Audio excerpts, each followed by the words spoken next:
Hello दोस्तों, good evening, नमस्कार। आप सभी का एक बार फिर से बहुत बहुत स्वागत है आप सभी के अपने यूट्यूब चैनल परीक्षा की शिक्षा में। आई होप कि आप सभी अच्छे होंगे और आपकी जो तैयारी है बढ़िया तरीके से चल रही है। तो जो बच्चा क्लास में फर्स्ट टाइम पहली बार नए बच्चों को बताया, हमारे चैनल पे आपकी बीएड परीक्षा 2024 की जॉब की तैयारी रेगुलर बेसिस पे करवाई। तो जिसे भी तैयारी पूरी करनी है, कंप्लीट करनी है, चैनल को सब्सक्राइब करके हमारे साथ जुड़ जाएंगे। उसके बगल में जो बेल आइकन है उसको ऑन कर लेंगे। ठीक है, क्लास का समय देख लीजिए। जीके जीएस की जो क्लास है सुबह 10 बजे डेली देखने को मिलती है। रीजनिंग की जो क्लास है दोपहर को 1 बजे, कला की जो क्लास है शाम को 4 बजे, और जो हिंदी की क्लास है आपको शाम को 7 बजे हमारे चैनल पे देखने को मिलती है। क्लासेस का जो शेड्यूल है आप लोगों को याद करके रखेंगे, इसी टाइम पर वो क्लासेस से जुड़ने हैं, अपनी तैयारी को जो है पूरा और कंप्लीट करना। ठीक है, बाकी अगर आपका कोई डाउट है, कोई क्वेश्चन है, कोई क्वेरी है तो आप हमें आके इंस्टाग्राम पर पूछ सकते हैं। परीक्षा की शिक्षा का इंस्टाग्राम का पेज है, नीचे डिस्क्रिप्शन में आप सभी को इसका जो है लिंक मिल जाएगा था। तो ठीक है, बाकी पीडीएफ और नोट्स के लिए हमारे टेलीग्राम का जो चैनल है उसको ज्वाइन करके रखिए। परीक्षा की शिक्षा आपका नीचे डिस्क्रिप्शन में इसका लिंक मिलेगा, तो फटाफट जाकर आप क्या करेंगे, टेलीग्राम चैनल से जुड़ जाएंगे। यहाँ पे क्या डेली बेसिस पर आपको क्लासेस का अपडेट है वो दिया जाता है, जो आपका एग्जाम का अपडेट है वो भी आपको यहाँ पे बता दिया जाएगा। ठीक है, क्लियर है। तो चलिए क्लास स्टार्ट करें। ध्यान से क्वेश्चन को देख के उत्तर देने की कोशिश करेंगे, सही उत्तर का। ठीक है, पहला क्वेश्चन देखिए क्या देगा। 51 नंबर से आपकी जो है क्लास स्टार्ट। संस्कृतिकरण की अवधारणा घनिष्ठ रूप से संबंधित है प्राथमिक समूह से, तृतीयक समूह से, नकारात्मक समूह से या संदर्भ समूह से, किसे बताइए। संस्कृतिकरण की अवधारणा घनिष्ठ रूप से संबंधित है किससे।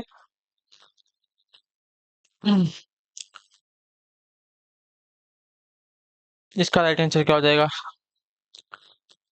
तो आपका राइट आंसर यहाँ पे हो जाएगा संदर्भ समूह से, जो आपका दिया गया यहाँ पे डी वाला विकल्प आपका राइट आंसर होगा। ठीक है, क्लियर। संस्कृतिकरण भारत में देखा जाने वाला एक विशेष सामाजिक परिवर्तन है। यह परिवर्तन समाज के संदर्भ समूह के अंतर्गत पाया जाता है। इसके अंतर्गत निम्न जातियां ऊपर उठने के लिए जो है उच्च जातियों के रीति रिवाज, खान पान एवं रहन सहन आदि को जो है अपनाती है। ठीक है, क्लियर से इसके बारे में। चलिए अगला क्वेश्चन देखते हैं आपका 52 नंबर। ध्यान से देखिएगा, बताइएगा से क्या। आत्मदर्पण का सिद्धांत किसने प्रतिपादित किया, बताइए। आत्मदर्पण का सिद्धांत जो है किसने प्रतिपादित किया था। मीड ने, फ्रायड ने, कूले ने या ब्लूमर ने। तो देखिए आत्मदर्पण का सिद्धांत वर्ष 1902 में एच.सी. कूले ने प्रतिपादित किया था, जो आपका दिया गया सी वाला विकल्प आपका यहाँ पे राइट आंसर होगा। ठीक है, इस सिद्धांत के अनुसार समाज एक दर्पण के समान होता है। व्यक्ति जिस समाज में जाता है वह अपने आप को वैसा ही बना लेता है। ठीक है, क्लियर से होगा इसके बारे में। चलिए अगला क्वेश्चन 53 नंबर, उत्तर दीजिएगा राइट आंसर क्या हो जाएगा। ठीक है, भारत में त्रिस्तरीय पंचायती राज व्यवस्था की अनुशंसा किसने की थी, बताइए। इसका राइट आंसर क्या हो जाएगा, बताइए। भारत में त्रिस्तरीय पंचायती राज व्यवस्था की अनुशंसा किसने की थी, तो बलवंत राय मेहता समिति ने, जो आपका दिया गया यहाँ पे सी वाला विकल्प आपका यहाँ पे सही उत्तर हो जाएगा। ठीक है, क्लियर से होगा इसके बारे में।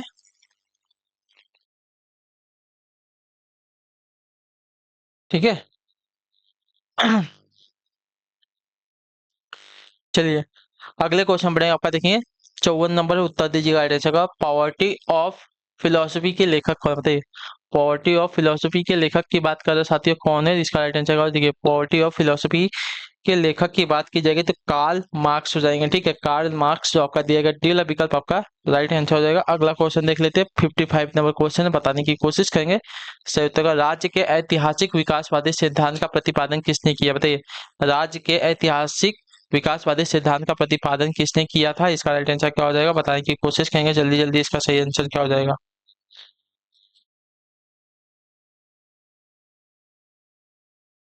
तो देखिए राज्य के ऐतिहासिक विकासवादी सिद्धांत का प्रतिपादन आपका गार्डनर ने किया था। गार्डनर जो आपका ए वाला विकल्प देगा आपका राइट आंसर हो जाएगा। ठीक है, क्लियर है। अगला क्वेश्चन देखते हैं आपका 56 नंबर, उत्तर देने की कोशिश करेंगे राइट आंसर। राजनीति को नैतिकता से पृथक मानने वाला प्रथम विचारक कौन था, बताइए। राजनीति को जो है नैतिकता से पृथक मानने वाला विचारक कौन था, प्रथम विचारक कौन था, तो आपका राइट आंसर यहाँ पे हो जाएगा साथियों माइकियावेली, जो आपका दिया गया यहाँ पे डी वाला विकल्प आपका सही उत्तर हो जाएगा। ठीक है, क्लियर से होगा इसके बारे में।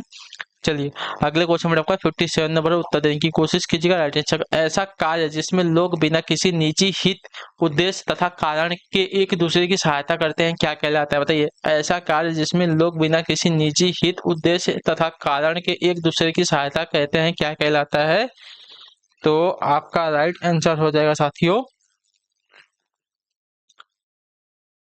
समाज हितैषी व्यवहार कहलाता है, जो आपका दिया गया पे सी वाला ऑप्शन आपका सही उत्तर देगा। ठीक है, क्लियर है। इस प्रश्न में पूछे अनुसार, प्रश्न के अनुसार पूछा गया कार्य आपका समाज हितैषी व्यवहार से संबंधित है। ठीक है, इसके अंतर्गत व्यक्ति का कोई निजी हित न होकर समाज के हित से संबंधित कार्य होता है। ठीक है, क्लियर है सभी को इसके बारे में। चलिए अगला क्वेश्चन देखते हैं आपका 58 नंबर। उत्तर देने की कोशिश कीजिएगा। राइट आंसर का द्वादश निदान का प्रतिपादन यानी कि दुख के कारणों को जानने हेतु किस दर्शन में किया गया, बताइए। द्वादश निदान का प्रतिपादन यानी कि दुख के कारणों को जानने हेतु यह जो आपका दर्शन है किसमें किया गया है, कौन से धर्म में, बौद्ध धर्म में, जैन धर्म में, सांख्य में या न्याय में। तो आपका राइट आंसर यहाँ पे हो जाएगा साथियों, ये आपका बौद्ध धर्म में दिया गया, जो आपका दिया गया ये वाला विकल्प आपका राइट आंसर द्वादश, ठीक है। द्वादश निदान का प्रतिपादन बौद्ध दर्शन में किया गया है, तो जो आपका दिया गया यहाँ पे सी वाला विकल्प आपका सही उत्तर हो जाएगा, ठीक है। यानी कि दुख के कारणों को जानने हेतु, ठीक है। अगला क्वेश्चन 59 नंबर, ध्यान से देखिएगा, बताने की कोशिश कीजिएगा। राइट आंसर निम्नलिखित कुछ मिलकर सूची 1 का सूची 2 से मिलान करना है। देखिए प्रत्यायोजन, प्रत्यायोजन का किससे हो जाएगा, तो प्रत्यायोजन के अंतर्गत उच्च संबंध और न्यून कार्य आते हैं, ठीक है। उच्च संबंध और न्यून कार्य आते हैं, ठीक है। तो इसका मिलान आपका तीसरे के साथ हो जाएगा। सहभागिता, सहभागिता में आपके न्यून संबंध होते हैं, ठीक है। सहभागिता में आपके न्यून संबंध होते हैं तथा कार्य भी आपका न्यून होता है, ठीक है। तो आपका जो दिया गया यहाँ पे, एक मिनट प्रत्यायोजन का क्या दिया गया था, प्रत्यायोजन का जो दिया गया था, एक मिनट रुक जाइए। देखिए प्रत्यायोजन में क्या होता है, तो देखिए प्रत्यायोजन में उच्च संबंध और न्यून कार आता है, ठीक है। उच्च संबंध और न्यून कार आते हैं, तो इसका मिलान जो है चौथे के साथ होगा, ठीक है। पहला का मिलान आपका चौथे के साथ। सहभागिता में देखिए न्यून संबंध और न्यून कार आते हैं, ठीक है। क्लियर है, इसका मिलान तीसरे के साथ। और विक्रय, विक्रय में क्या होता है, देखिए विक्रय में उच्च कार्य होते हैं किंतु न्यून संबंध होता है, ठीक है। उच्च कार्य और न्यून संबंध होते हैं विक्रय में, ठीक है। क्लियर है। और निर्णय करना क्या होता है, तो देखिए उच्च कार्य और उच्च संबंध से इसका संबंध होता है, ठीक है। क्लियर है सभी को इसके बारे में। तो इसका मिलान पहले से हो जाएगा, ठीक। तो 4 3 2 1 आपका यहाँ पे मिलान है, देख लीजिए और फटाफट इसका स्क्रीनशॉट ले लेंगे, फिर हम आगे बढ़ेंगे, ठीक है। चलिए अगला क्वेश्चन देखते हैं आपका 60 नंबर, ध्यान से देखिएगा, बताइएगा। मानवीय निधनता है क्या, बताइए। मानवीय निधनता क्या होती है, देखिए मानवीय निधनता की अगर बात की जाएगी तो आपका आय वंचन, स्वास्थ्य वंचन, शैक्षणिक वंचन, उपयुक्त सभी होते हैं, तो जो आपका डी वाला विकल्प देगा आपका सही उत्तर होगा, ठीक है। मानवीय निधनता आपकी आय वंचन से, स्वास्थ्य वंचन से और शैक्षणिक वंचन से संबंधित होती है, ठीक। अगले क्वेश्चन बढ़ेंगे 61 नंबर, उत्तर दीजिएगा। पंकज में कौन सा समास लगा, देखिए आपका हिंदी का भी क्वेश्चन यहाँ पे दे दिया गया है। तो पंकज, पंकज कौन सा समास है, तो पंकज की अगर बात की जाएगी तो पंकज में आपका हो जाएगा साथियों बहुब्रीहि समास, ठीक है। यहाँ पे किसी और की बात हो रही है, ठीक है। कमल की बात हो तो यहाँ पे आपका दिशा पद प्रधान हो जाएगा, तो यहाँ पे बहुब्रीहि समास होगा, ठीक है। क्लियर से इसके बारे में। चलिए पंकज यानी कि जल में जन्म, यानी कि पंख यानी कि कीचड़ में जन्म लेने वाला होता है, ठीक है। परिसीमन का विलोम क्या बताइए, परिसीमन का विलोम, तो देखिए परिसीमन,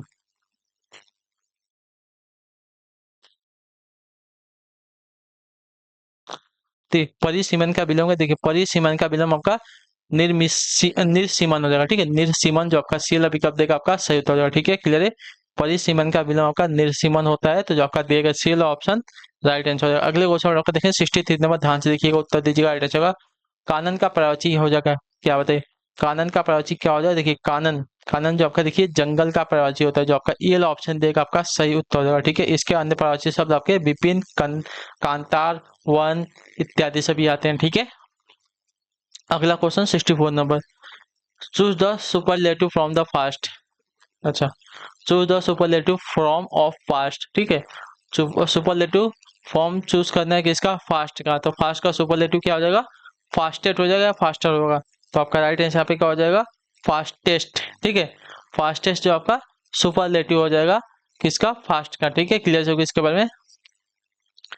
चलिए अगला क्वेश्चन 65 ना, filling the blanks, that dash time has already been wasted, few many much all of these, क्या हो जाएगा बताइए। तो much हो जाएगा यहाँ पे, much time has already been wasted, जो आपका दिया गया यहाँ पे सी वाला विकल्प आपका राइट आंसर हो जाएगा, ठीक है। क्लियर सभी को। यहाँ पे wasted दिया गया है तो यहाँ पे much होगा, many नहीं होगा, ठीक है, याद रखिएगा, ठीक। अगला क्वेश्चन देखते हैं आपका 66, choose the objective of the word मास्टिकेट,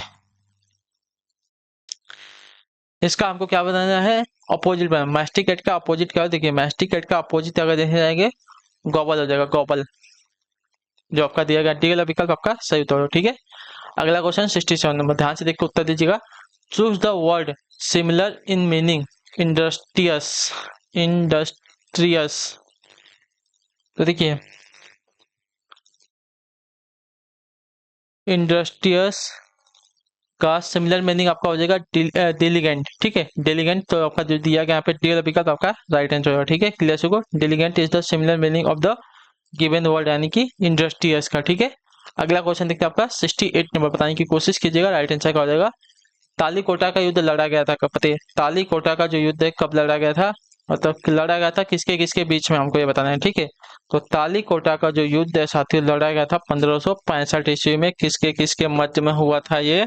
तो यह हुआ था साथियों विजयनगर और बहमनी राज्य के मध्य में, जो आपका दिया गया पे बी विकल्प आपका राइट आंसर। ठीक है, तालीकोटा के प्रसिद्ध युद्ध जो आपका 1565 ईस्वी में बहमनी राज्यों की संयुक्त सेनाओं ने जो है विजयनगर को पराजित किया था। इस युद्ध के समय विजयनगर का शासक जो आपका सदाशिव राय था, किंतु वास्तविक शक्ति जो है यहाँ के मंत्री राम राय के हाथों में थी। इसने बहमनी राज्यों की मुस्लिम शासकों के मध्य फूट डालने का प्रयास किया था, किंतु सफल नहीं हुआ था। ठीक है, इसी युद्ध में हुसैन निजाम शाह ने अपने हाथों से राम राय की हत्या कर दी थी। ठीक है, क्लियर है इसके बारे में? तो जो आपका दिया गया यहाँ पे बी वाला विकल्प आपका राइट आंसर हो जाएगा। ठीक,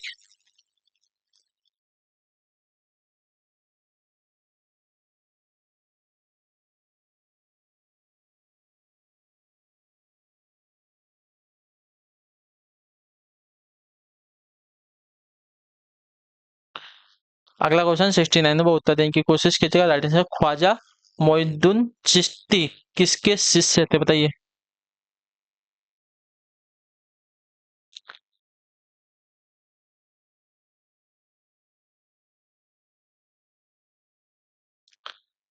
बताइए इसका सही उत्तर क्या हो जाएगा?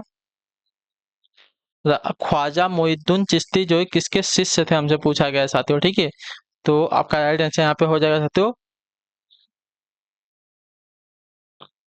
उस्मान हरूनी के शिष्य। ठीक है, उस्मान हरूनी जो दिया गया यहाँ पे डी वाला विकल्प आपका राइट आंसर हो जाएगा। ख्वाजा मोइनुद्दीन चिश्ती का जन्म आपका अफगानिस्तान के दक्षिणी प्रांत में 1142 ईस्वी में हुआ था। ये जो है ख्वाजा उस्मान हरूनी के शिष्य थे। ठीक है, अगला क्वेश्चन देखा आपका 70 नंबर, बताइएगा राइट आंसर क्या हो जाएगा।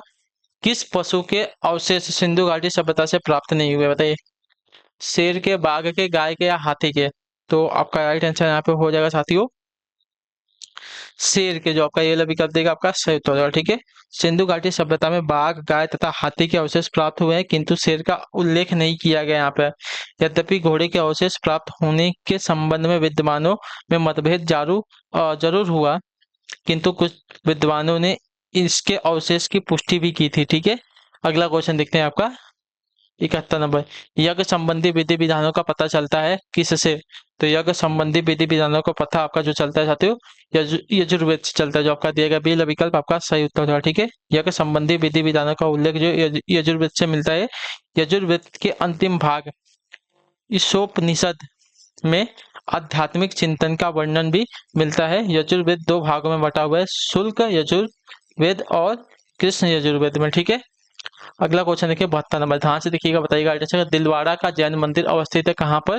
तो देखिए दिलवाड़ा का जैन मंदिर आपका जो है राजस्थान के माउंट अबू में अवस्थित है। जो आपका दिया गया यहाँ पे बी विकल्प आपका राइट आंसर हो जाएगा। ठीक है, क्लियर हो गया इसके बारे में? इस मंदिर में सबसे प्रसिद्ध विमल वसाही का मंदिर है, जिसका निर्माण चालुक्य शासक भीमदेव प्रथम ने सामंत विमल शाह ने करवाया था। ठीक है,